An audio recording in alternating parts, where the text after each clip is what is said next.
Les lutins et le cordonnier. Installe-toi confortablement et n'oublie pas, pendant la lecture, tu vas devoir te poser les questions que Madame Goni t'a appris à te poser pour comprendre les histoires. De qui parle-t-on? Où se passe cette histoire? Quand se déroule cette histoire? Quel est le problème? Et comment se termine l'histoire? C'est parti. Les lutins et le cordonnier. Les lutins et le cordonnier, un conte de Grimm. Il était une fois un brave cordonnier qui, à la suite de malchance, problèmes et difficultés divers, était devenu très pauvre. Si pauvre qu'il arriva même un jour où il n'y eut plus rien dans toute sa boutique, rien d'autre qu'un morceau de cuir juste assez grand pour faire une paire de chaussures. Le pauvre homme coupa le cuir et le prépara tout prêt à coudre. Puis, comme il était tard, il alla se coucher après avoir posé les pièces de cuir sur sa table. De bon matin, le lendemain, il alla dans sa boutique, et là, devant lui, sur la table, il n'y avait plus le cuir, mais une superbe paire de souliers tout prête à mettre. Le cordonnier se frotta les yeux et appela sa femme, qui fut aussi étonnée que lui. Ils regardèrent partout, la porte était fermée, et on ne voyait aucune trace de pas. Alors vite, le cordonnier ouvrit la boutique et mit les chaussures en vitrine.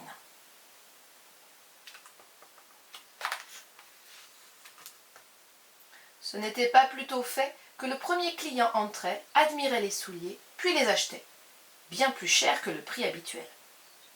Avec l'argent, le cordonnier acheta assez de cuir pour pouvoir faire 2 paires de chaussures. Son achat lui avait pris longtemps, et il eut juste assez de temps pour couper le cuir et laisser les morceaux sur la table, prêts à être cousus le lendemain. Puis il alla se coucher. De bon matin, le lendemain, le cordonnier et sa femme descendirent tous les deux à la boutique, et là, comme la veille, sur la table, il y avait 2 superbes paires de chaussures, bien finies et même cirées. « Quelle merveille !»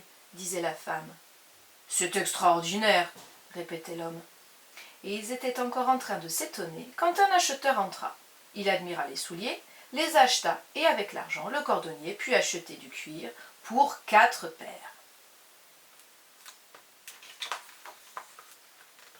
Le brave homme prépara le cuir comme la veille, et le lendemain, les 4 paires étaient faites. Cela continua ainsi pendant plusieurs semaines. Le soir, le cordonnier taillait le cuir, le lendemain, les chaussures étaient prêtes. Toutes sortes de chaussures, et toujours d'une qualité exceptionnelle. Des chaussures pour hommes, femmes et enfants, des souliers plats ou à talons hauts, à brides ou à lacets, des bottes de marque, des escarpins pour le bal ou des chaussures de ville. Tout, le mystérieux cordonnier savait tout faire.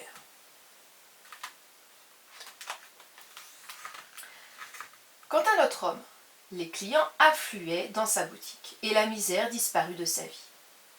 Cependant, il avait tellement envie de connaître son mystérieux bienfaiteur qu'un soir, après avoir laissé les morceaux de cuir bien taillés sur la table, il se cacha derrière un rideau avec sa femme. Juste comme minuit sonnait, il y eut un remue-ménage près de la fenêtre. C'étaient 2 petits lutins qui se glissaient par une fente du volet. Ils entrèrent dans la boutique et s'approchèrent de la table de travail en dansant. Là, ils se mirent à assembler les morceaux de cuir. Par l'ouverture du rideau, le cordonnier et sa femme les observaient. Les lutins étaient tout nus, et si drôles avec leurs petits ciseaux, leurs petits marteaux et leurs fils. Tap, tap, faisaient les marteaux, zzz, zzz, faisait le fil, et en un rien de temps, ils vinrent à bout d'une paire de souliers.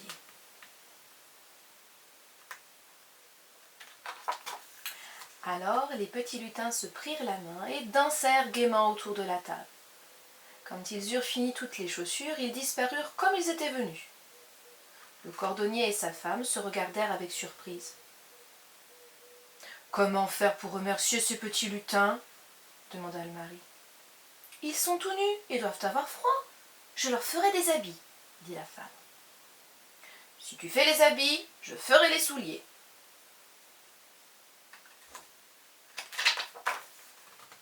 Le jour même, ils se mirent au travail.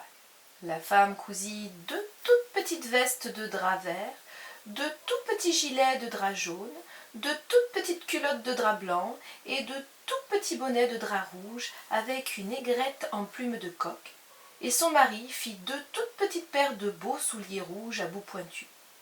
Il y mit des boutons brillants, et la veille de Noël, tout était prêt. Le soir, le cordonnier nettoya sa table et à la place des pièces de cuir, il mit les jolis habits. Puis de nouveau, il se cacha derrière le rideau avec sa femme. Au premier coup de minuit, les lutins arrivèrent. Dansant et tourbillonnant, ils s'approchaient de la table quand, oh, surprise, ils s'arrêtèrent net.